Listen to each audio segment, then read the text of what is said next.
Good morning, everyone. I think you can hear me. I hope so. We'd like to welcome everybody to Calgary's 2021 Rainforest Alberta Summit. This is the very first virtual summit. So whether you are tuning in from Calgary or elsewhere today, in the spirit of reconciliation, we'd like to start by recognizing the lands that Calgary is building this technology and innovation sector upon.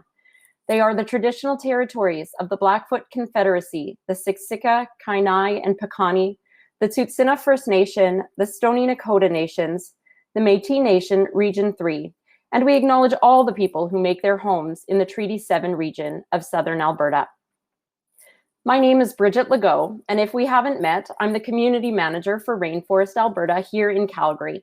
I'd also like to make special mention of Amber Rowden, who is out there in the audience. She's our awesome community storyteller here, and she can help answer any questions that you might have in the chat. So, in regard to what's happening on this platform of Hopin, we'd like to thank Platform Calgary for providing the Hopin platform to us today.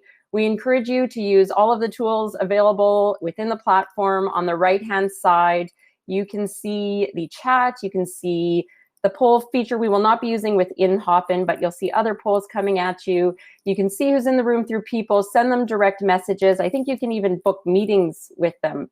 Don't ask me how though, maybe ask Amber in the chat. And then over on the left-hand side of your Hopin screen, you'll see the different rooms that we'll be using throughout the day. And so we'll be navigating you over to those rooms. You have to move yourself over there when the time comes, but just wait for those prompts throughout the morning. So I'd like to make a very special mention of our partners and our supporters this morning.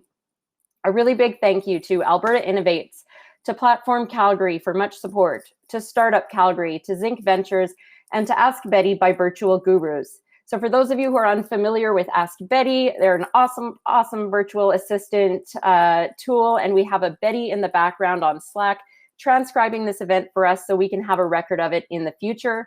Ask Betty also transcribed the Greg Horowitz talk that we did, co-author of the Rainforest book, and that was all sent out to you earlier this week, but reach out if you didn't receive it. So thank you, Ask Betty. We'd also like to thank the various ecosystem partners and startups who have helped to both promote this event today and who are active supporters of the Rainforest movement throughout the year.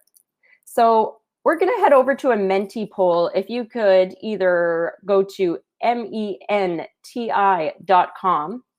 or there will be a QR code popping up on your screen.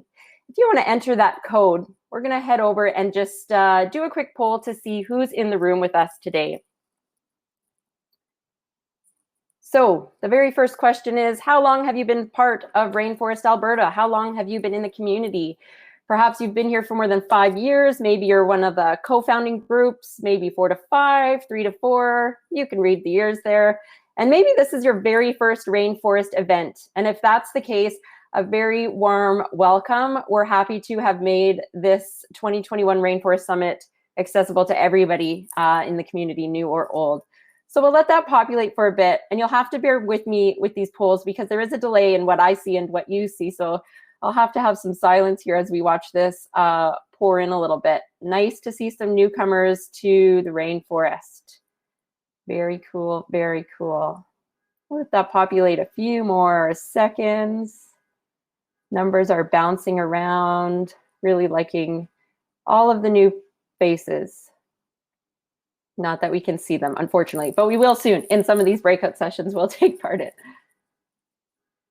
Okay, not to rush ahead too far. Great numbers there. We'll move over to the next slide, and we also just want to see who we have in the room as far as, are you an entrepreneur? Are you an investor? Are you just a curious Calgarian wondering why Alberta's talking about rainforests? And this is very small on your screen, so hope it is on mine anyway. We have entrepreneurs, freelancers.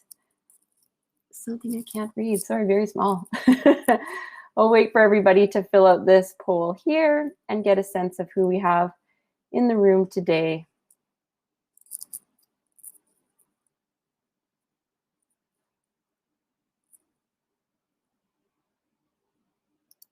Well, I'm not seeing that populate, and I'm not sure if it's the delay in the broadcasting or if it's maybe just not working. So please feel free to throw in the chat if you're comfortable what role you play in the ecosystem, or if you're just new to the community and curious about what's going on. We'd love to know who we all have in the room. All right, well, we'll move ahead. So Rainforest Alberta is based on the premise that the nature of complex innovation ecosystems are comparable to biological systems. If you think about the nutrients that it takes to grow such a system, for us, it's talent, it's ideas, it's capital. According to the rainforest analogy, these nutrients, or these ingredients, you could call them, can only be maximized by us, by humans. Human behavior allow these nutrients or ingredients to move wildly and freely, like in rainforests. So optimizing social behaviors involves fostering diversity, promoting collaboration, and it requires significant trust across social barriers. If you joined us at our fireside chat with co-author of The Rainforest, Greg Horwit, last month, he talked about the trust-based currency that exists in Silicon Valley. He talked about how audacious ideas that have no previous track records require this high level of trust in order to be adopted. It's this trust that powers innovation. So as our ecosystem, or our rainforest here in Calgary, starts growing wildly, and I think we can all feel the energy and the buzz that's happening in the tech sector here in Calgary right now. We have curious Calgarians peeking in through increased media coverage. We have corporations scrambling to shift to more innovative cultures. So how do we ensure that our foundational culture of trust continues to be nurtured as we grow so rampantly?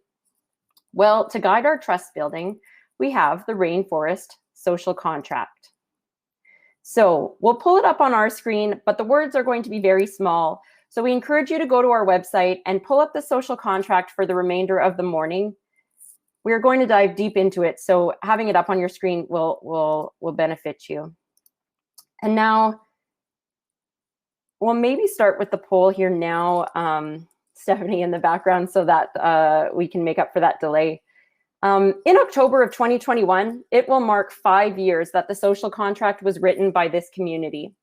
It's a contract that defines what we allow and what we pursue versus what we resist and avoid. It's a litmus test for the quality of our decisions, actions, and our ways of being together. So now here we are 5 years later. Where does the social contract stand today? Where does it stand within our organizations or within our startups? Where does it stand in the broader ecosystem? But more importantly, where does it stand within ourselves as individuals? So we're going to do a bit of a reflection exercise here. And this is totally anonymous, but it's really meant to just get you thinking about the different values in the social contract. So I see the numbers populating, which is great. As an individual, which of these values resonate with you the most, or which kind of come more naturally? So it's interesting to see how some of these play around. And I think our virtual world might even play into some of these, like team playing and that sort of thing might be trickier, or maybe it's easier for you in this virtual setting. And then we'll head over to the next slide, which is a similar question.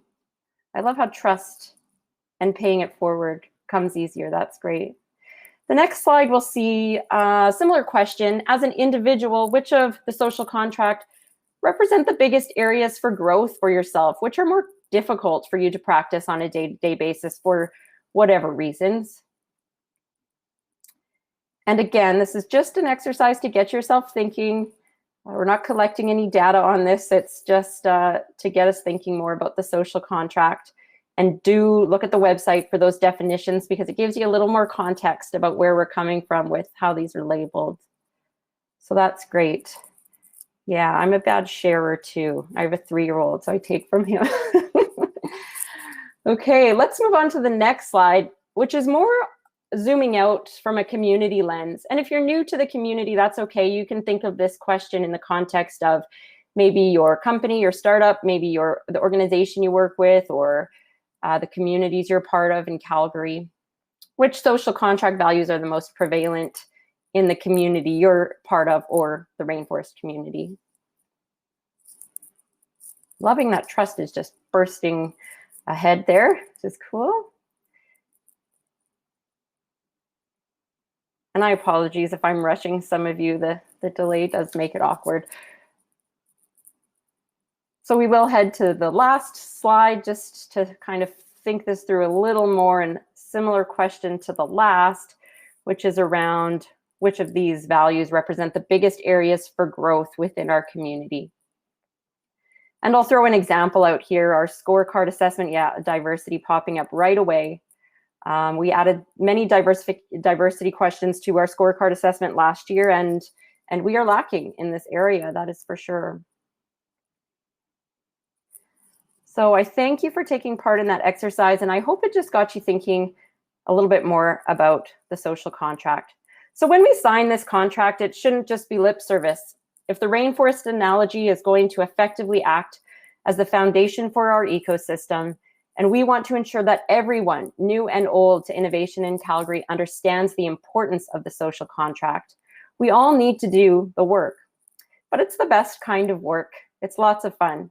So we ask that you sit back and enjoy this journey this morning with us. We're going to start by hearing from some amazing leaders.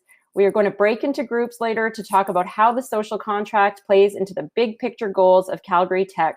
And then in true rainforest style, we are going to spend some time sparking unlikely collisions with individuals. And that's all going to happen through the lens of the social contract. And we're going to have a lot of fun, I hope. So I'll stop talking now, and I'm going to turn things over to our guest co-host who knows firsthand how the social contract values can increase the velocity of innovation. Dr. Brianne Everett is the CEO, president, and co-founder of Orpix Medical Technologies, Inc. and Kinetics Sciences, Inc., as well as a medical doctor and resident in plastic and reconstructive surgery at the University of Calgary. Seeing the burden that diabetic foot complications pose on both patients and the healthcare system, she founded Orpix to create meaningful, life-changing impacts with medical-grade wearable technologies. For her work at Orpix, Brianne was awarded the Governor General's Innovation Award in 2016. She was named one of Avenue Magazine's top 40 under 40, one of the top 100 most powerful women in Canada, and the University of Calgary's Graduate of the Last Decade in 2014. She is a Lauren National Scholar who serves as an active member of the Lauren alumni community and is a member of the Canadian Medical Association's Dual Innovation Council, the Governor General Innovation Award Selection Committee, and the Rideau Hall Innovation Advisory Council.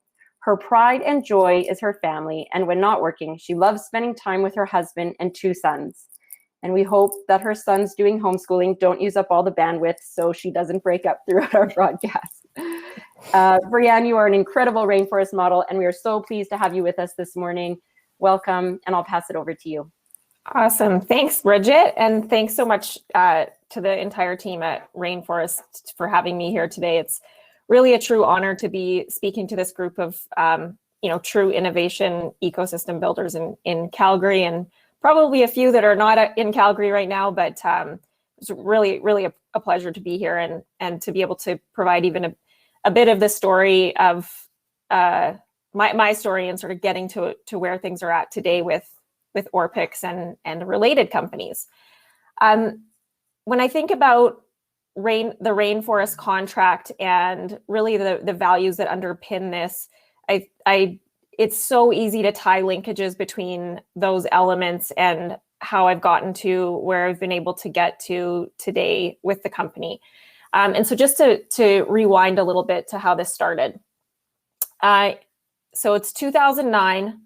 I've just finished my MD at the University of Calgary, and I've started my residency in plastic and reconstructive surgery.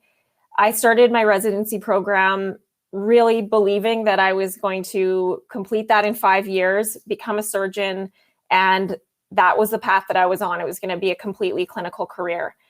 And I think that I've always had this entrepreneurial blood inside me. My parents are both entrepreneurs in their own way. I've always just been very interested in creating, solving for new problems, coming up with solutions to kind of better live our lives. And in a medical space, it's really easy to find ways that things can be done better. And one of those ways in in my world, in the world of reconstructive surgery, is in the management of diabetes and the diabetic foot. And I was very frustrated with the situation that I was seeing day to day that was leading to people losing their limbs as a result of the disease. And it was really clear to me that we hadn't, as clinicians, as kind of an entrepreneurial ecosystem, as medical technology builders, we hadn't really created solutions that would allow us to give people the tools they needed to actually stop these complications from happening in the first place. And ultimately, what that came down to is the fact that most people with diabetes lose feeling in their feet. They don't know that they're hurting themselves. They'll wear holes in their feet like someone might wear a hole in a sock. And so without that pain perception, they'll basically be on this trajectory of wounds, complications, infection, amputation, and in many cases, death. So the idea that I had was to basically come up with a solution that would use sensor-based technologies to measure and monitor what was happening underfoot, so we could provide feedback to people in a very meaningful way to stop those complications from ever happening. And in doing so, really transition from a reactive-based care mode in medicine to something that was much more preventative. So I had no idea how to start a company. I had no idea how to build a technology. I really just had an idea. And the first person I spoke to was the residency research director. I was thinking this might be a research program at the time. And it was like one thing that led to another, where I started being introduced from that individual to another individual who had been instrumental in medical device development in Calgary, Dr. Bob Ray, who started then making introductions to other key pillars in the ecosystem from a medical device and a consumer electronics development standpoint. And all along, this was very new territory for me. Really didn't consider this as a business until I was kind of told this was a business and I was going to be starting a business, and just started developing this growing network of mentors within mostly Calgary and Alberta at the time. So I think it's really important to think about those human connections in the context of this story, because the time was very different in 2009 than it is today. You think about the ways that we communicate now in multiple social platforms. It was just the very beginning of those social platforms. LinkedIn was really not a thing. It existed, but it wasn't well adopted, and therefore the use of it wasn't very valuable. The first smartphone actually came out in 2009 from Apple, and the kind of multiple ways that we can communicate and link people through even technologies like that didn't exist. The concepts that I had around my own technology, I even at one point considered that it could be a wired system, which is insane in retrospect, but it was just a very, very different time. And so those human interactions and making those linkages to keep people within the ecosystem that I could then learn from, with no expectation that there was going to be payment provided. I had no money to pay. So it was really about starting to make those linkages, understand who was who, be at events, just start putting myself out there in front of a number of people. And it was really key to sort of laying the groundwork for what ultimately became to Orpix. The other thing that's really important to note is that at the time, there, with a few notable exceptions, there have been people like Brad Zumwalt who have been very successful in the tech ecosystem in Calgary, but there wasn't this burgeoning ecosystem that we're starting to see really grow today. Investors themselves were very fervent on oil and gas. It was hard to even talk to people about investing in technology. People were not playing the long game when it came to angel investments. And then I really didn't look like your traditional tech CEO. So all of those things, I think, created this scenario where those people that really made a big difference in this story were people that adopted these values of diversity, free help, listening, team sports, sharing. All of these things were very critical to even pushing this forward in a little bit of a way, and basically trusting that I didn't know everything, but that I was with the right people around me, I could figure things out. So it's impossible, I think, to try to put my finger on, a handful of specific people and relationships that have really propelled this forward. But I'm going to try, because there are a few where I look back and I think about how many different webs extended from a couple of very specific scenarios that have allowed this company to grow. So one, like I mentioned, was Dr. Bob Bray. He was very foundational with the company in making those initial introductions that have led to this sort of network of relationships. Another individual is Christine Gillis, now who is with Benevity, but at the time was with MyTax in a VP of marketing role. Christine was somebody who, from the very beginning, was able to see what this company was, which was a handful of people in a very tiny office at the beginning, to what it could be. And she trusted in that. And she started really elevating the profile of the company. And it's very easy to draw a line back to some of the work that Christine did at MyTax and to all of the events that have happened as a result of that. So she was really a trailblazer for the company. Jacques Laplante is another individual who with me as a very unknown entity, had not had a technology success under my belt, really went out of his way to make introductions to key investors who are active in this space with no expectation for payment as a result of that. And that has led to, basically a lot of the resourcing for the company. And then fourthly, and certainly, like I said, this list could go on and on, David Edmonds, who from the first time I ever pitched, zero experience in pitching even, and from day one, treated me as his equal, made introductions, and has been just a massive ecosystem builder in trusting that the people within this ecosystem can build. Those connections need to be made, and he's there to do it, particularly in his role within the A100. So those are just a few key examples where I think people have truly embodied the elements within the social contract, and how easy it is to tie those embodiments to the growth of just one company. So you can imagine when this is happening as a whole within the ecosystem, how amazing this can really be. I was really excited to see the mentee poll there, and seeing that trust, pay it forward, sharing, and diversity really made it to the top of the list, because that is what I would expect. I think those are very key tenets in moving this entire ecosystem forward. And I think looking back on my own experience and those elements, and really all of the elements within the social contract, what it all comes down to is empathy. And can you understand the emotions and state that another individual is in? Can you see yourself in other? Can you see yourself in a diverse group of people? And creating that trust and those linkages to kind of help move people forward, not always with what's in it for me, is very key to moving our entire system as far as it can be. So very excited to be here. We're far from where we're expecting this to be with Orpix, but I certainly have benefited from what has grown within the past 10 to 12 years within the city. And I hope to myself be able to pay it forward a little bit as well. So without further ado, I'm going to introduce the Brad Zumwalt. It's hard to introduce Brad because who needs an introduction to Brad?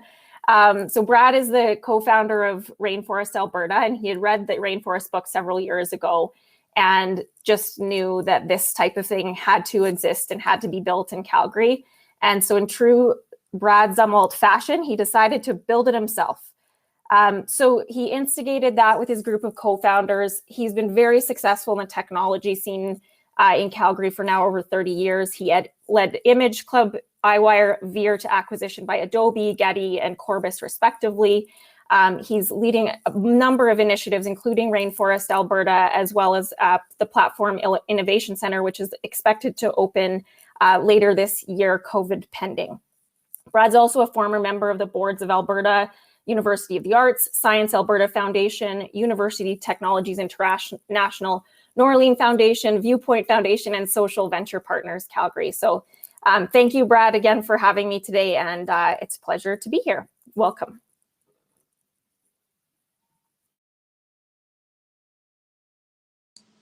Do you have me? Hello. Am I on? You're good, Brad. Thank you. All right. I love the comments in the chat. I'm smiling as I go along here. And I think Art put it very well when he said he's just delighted to be here basking in the reflective glory of Dr. Everett. And I feel exactly the same way. I openly call Brienne a hero of mine for the challenge that she takes on and the way that she built her company. It's just remarkable. And so thank you for the introduction. I'm going to take just about 10 minutes to orient us on the social contract and kind of go back in history. We should be a forward-looking group, not a historical group. So let's try to limit that to 938. And certainly there was so many people involved at the beginning, as Brienne pointed out. You know, Jim Gibson and Carrie Houston and Alice Reimer and Evan Hugh and Derek Hunter and all these people are such equally key parts of the founding story that we want to get to. When I think about projects, I like to put it in three buckets. And the first bucket is purpose. What is it we're trying to do? And the second bucket is measures, right? You know, I'm a numbers guy, and the measures part matters to me. And the last part is methods. And so if you could pop up my first slide, we'll talk a little bit about purpose in this slam poetry version of this. Nope, you got to go back to the beginning. You're on about slide 4. Let me cover it for you as we try to get there. Here we go, right on. So purpose, we're building an Alberta community of people sharing a common faith and continuously growing the culture of innovation and entrepreneurship. So there was some comments I saw Patrick write about gardening. This is about continuously growing. So we're looking a bit historically now, but how do we keep it moving into the future? The part that really strikes the purpose is this little bit that a bunch of us wrote 5 years ago. We are an inclusive, silo-busting, sector-agnostic, all-industry, open-source, ego-shrinking, ecosystem-building, entrepreneur-focused, wide-open, social barrier-smashing community. That's the feel that we were shooting for purpose-wise. We wanted Calgarians and Albertans to live in a city that you could do your highest and best work of your career in companies that we're going to get built and home grow here. Okay, click on to the next slide.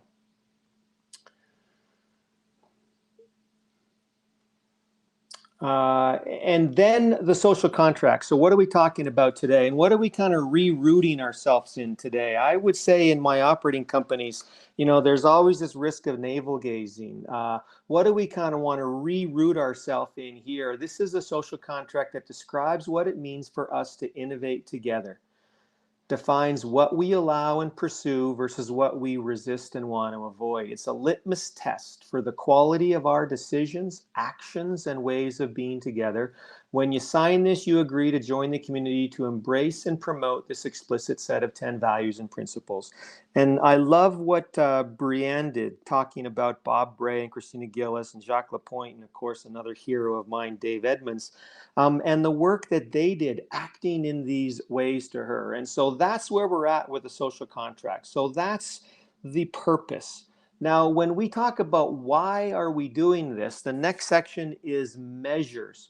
And so, you know, we've built this with the great help of so many people, including my staff at the office, this butterfly collection, which is, you know, for a long time as kind of a policy wonk on ecosystem building, we were talking in abstract about this. And often we were forgetting the companies. And remember, we promised to say we wanted to be entrepreneur focused, not just the parts of the ecosystem, but what are the component companies inside there. And so that's the measure that matters to me. And so let's flip through the next slide and you'll start to see these measures.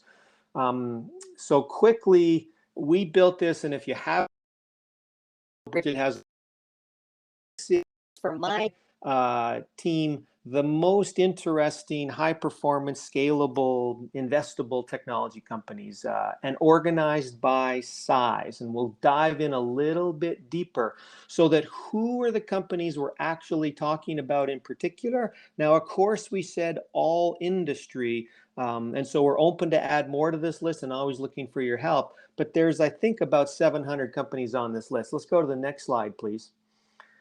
Crucially important, these are the 1 to 4 person tech companies. And I think that says there's about 400 on this list right now, sorted alphabetically. And every quarter, we want to put out a new list with the help of the A100 and platform for all these. Now, this is great. If you look at the little percentage in the upper left-hand corner, a measure of our purpose, we're at about 14%. And so when we fill this up with little 1 to 4 person startups in Calgary, which we will do in the next 10 years, we have this far to go. Next slide, please.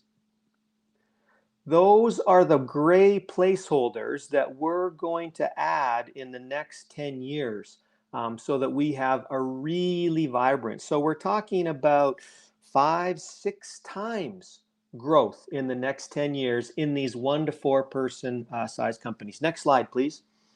We also measure the next up and coming companies, which I think is a 5 to 50 category. And we have this many active names just in Calgary right now in the 5 to 50s. And then same exercise, as proud and happy as we are of those companies now, show the next slide about how far we have to go. We're about halfway there with these companies. Not only do we want to support in a Rainforest way these companies, but we want to double this number in the next 10 years. Click on to the next slide. You're starting to get the rhythm of this. Now, the really scalable, high potential companies we're into here, who's in the 5 to 100 employee range? We have about 1/3 of the names that we'd like to see there in these companies. Click to the next slide, please. And then we fill out 2/3 of those. That's what has to be created. And of course, those are going to need your help doing social contract type activities to bring the earlier companies along through this scaling path to finish out our portfolio. Go to the next slide.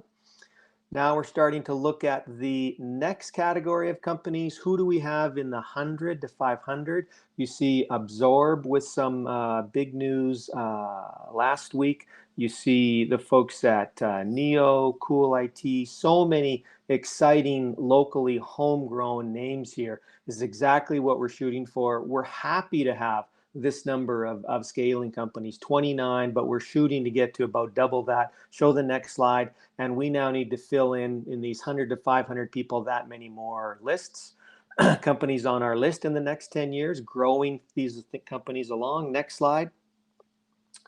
And now the really big ones, 500 plus, the Benevides, the Morgan Stanley ShareWorks.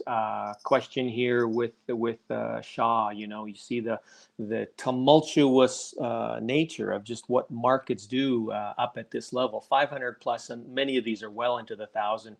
And then what we're looking for, again, is to double those numbers of real cornerstone type of companies that can play back into our ecosystem. Go to the next slide.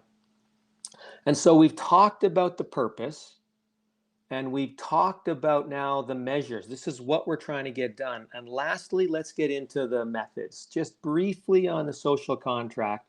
Next slide. We talk about the diversity as the first one. And there's just really, not a point in building this underpowered, below potential, unidimensional type of companies. We have the potential to grow our tech sector here for good or to grow it for evil. We have the potential to rapidly grow a tech sector, but not build it out in a diverse way and actually keep important groups underrepresented, under-contributing, and that's just not something we want to build. Free help, people get that. This is not about charging for everything you do. I was taken by the comments Brienne made about Jacques Laplante and his work passing stuff along with no expectation. Trust. There's a good new book by Jim Collins talk about trust, and he says, on balance, when you analyze ahead, and suffering the times that it burns you, as opposed to proceeding without trust and making people prove that they're trustworthy. So we proceed with trust. To pay it forward, this is really kind of the whole story in my mind. I mean, do you believe we have the obligation to build a future for the next generations that's better than the one that we got to live in? Do you believe that we have to be active agents in doing that? Are you willing to kind of pick up tools and get to work and do that? And there's an opposing point of view. And the opposing point of view is just market forces. Just don't do this. Just let the cream rise to the top. Just let the market take care of this. Don't work to build. Don't work to add a tailwind to stories like Brienne Everett. Don't work to add, to growth stories like we had in Benevity and Absorb. Don't work to support those things. Just let the market take care of that. And I don't think that works for us. I don't think that works versus every other jurisdiction that's combining together and working in a way because they're willing to kind of move this along. The fairness piece, no particular advantage. The listening piece, we have so much to learn from each other on the diversity. The honesty piece, truthful and frank, calling out elephants in the room. I think we have room to go on that. The other honesty piece is not over promising on what you can deliver. I personally, run with a lot of pots on the stove, a lot of boiling pots, and often I have more pots than burners available. And so one of the honesty things that I continue to work on is, can I make good on all these various commitments that I have while still adding energy to the system? Team sport, this is really about the energy thing. We get so much more energy from doing this together. I like the language here: create teams to play, dream, experiment, iterate, and persist. But doing this more as a team, what we're doing today, is fantastic. Sharing, open yourself to learning, and then role model. And to have role models like Brienne, role models like I've mentioned before, we have in our city, Alice Reimer at CDL, and Craig Elias, Jim Gibson, of course, Carrie Houston, Pat Lohr, Sean Abbott, Derek Hunter. These are the people that are taking this balanced point of view. And so on to the last slide here, and I'll wrap up. I love this comment from Greg Horowitz, and don't misunderstand. Greg Horowitz put a very useful, in his great discussion with Jim Gibson, warning on this. Is this, as even though I talk about purpose and then measures and then methods, he reminded us that you can't just reduce this backwards to get to the numbers that you want to get to. So we have aspirational goals out there, but what really matters is the concept of community is connectedness. It's embedded in our culture, and again goes to that concept of the social contract, values and intentions, and how we translate our intentions or our goals to our aligned intentions to a set of outcomes. And so connectedness is what we're shooting for. Thanks, Brienne, for keying us off with the superhero comments at the beginning. And that's all I think I want to cover historically on the group written social contract. And it's important for this to be current and have our current interpretation on the roots of what we started with there. That's it. Amazing. Thank you, Brad. If that's not an inspiring start to the day, I'm not quite sure what is. It's so fantastic to hear from you. It's super exciting to get this recap of what you and your team are building in Alberta.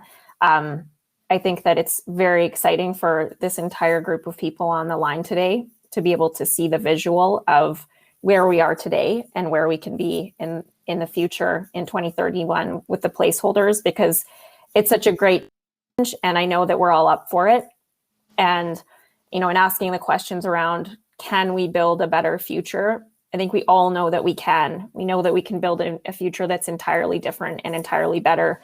And I think we're all here for the challenge. So thank you for inspiring us every day and today. And I'm really, really excited about supporting each other and taking those appropriate risks and helping to work together to build that future. The other thing I was just going to comment on before we move forward here is this idea of, you know, do I have time for this? Do I have time to support the ecosystem and put back into it? And I think that the truth is we don't not have the time. We don't have the flexibility to not do that. It's so critical to building up what we can be and where we can go that we all have to put back into it.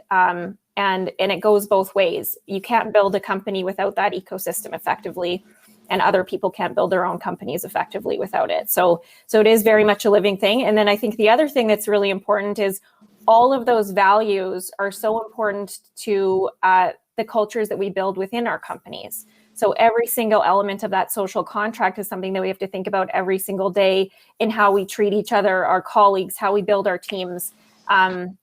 It really is something that isn't just a company to company thing. It's within companies as well. So we'll move on with the program here. Just a couple of things that I want to go through around expectations for participation in today's sessions. So you're really only going to get out of today what you put in. The same metaphor applies with the ecosystem itself. So please turn off all notifications, distractions. I'm sure you can spare a few hours without being pinged constantly. So close your browser windows. This is a safe space for conversation. We really want to make sure that we're opening up dialogue and making the most of these hours that we're kind of putting ourselves in this box for. When we're in the breakout rooms, please make sure your cameras are turned on. So typically this would be not a virtual session. We're doing it in this way because of the current circumstances, but we want to make it as personable and in person as possible. So please don't run away from your desk. Don't dive into other work. Be here, be present, and put in, and you shall receive. Okay, so we have a large turnout. When we're doing the interactive sessions, make sure that if you're somebody who typically talks a lot, try to listen to other people. If you're somebody who listens, try to push yourself and talk. So speak up, engage. Let's see what we can do. So also very excited today. We have a very special guest on the program for today. Guest graphic recorder, Sam Hester, is joining us. So Sam's actually going to be creating a visualization of our conversation and of the social contract this morning. And I think you're going to be able to see this shortly. So Sam's live recording this. We're super excited to have her. The result of her work today is going to be an artifact that's going to be shared digitally after the event as a reminder of what we committed to today, and a continued visual that we can use to inspire us moving forward. So we'll see if we can hand things over to Sam now to see how things are going.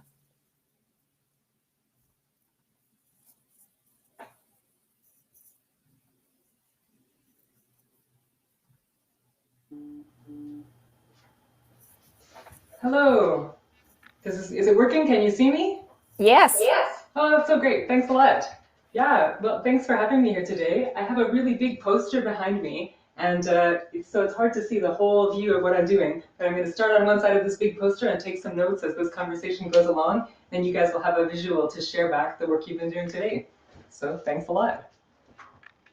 And maybe awesome. we're sharing on the screen a close-up view of what I've worked on, some of what I've worked on so far. Just hearing the comments. Yeah. Awesome. Because we find that these personal stories and knowing that the stories come from people is one of the things that makes information engaging. So if we can draw some pictures that draw in some emotions and some memories of this event, it helps you guys to share the message of the work that you're doing, I hope. This is amazing. We're super excited and lucky to have you today. This is obviously beginning of a very large poster that you're creating there. So we'll make sure that we are we're checking back in frequently to see how that's going. So it's a really great point, Sam, about, you know, those personal stories, those things that we can sort of draw on to bring emotion to the day-to-day that can be embedded in this visual. So beautiful work so far. We're really excited to see what comes of this, and it'll be great to share it with the team once you're complete. So thank you so much for being here today. Yeah, my pleasure. Thanks a lot.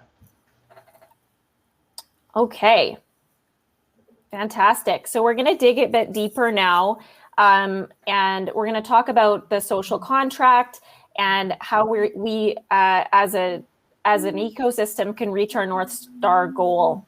So the next steps here, we're really going to start to think about what can that world in 2031 look like for us. It's, you know, a lot is going to happen between today and 10 years from now. There's a lot of companies to be creating in that meantime, and I want you to really start try to project yourself 10 years from now, and what are the possibilities of what we can achieve in that period of time, and what role can you play in that? So a question before we move into the breakout rooms that I want you to just sort of like think about here is, what would Calgary's ecosystem look like if every interaction and idea stemmed from a place of trust, collaboration, and diverse thinking? So just try to put that thinking cap on as we break into the breakout sessions here, and how can you be a part of creating it? So if you look on the left side of your browser, you'll see that there is a breakout icon there. So the next step is now to go into those breakout rooms. There's going to be about 12 breakout rooms. You can go into any breakout room. So just pick one. If it's full, you won't be able to join, but just sort of randomly assign yourself to a group, and we'll give you further instructions once we get there. So see you soon.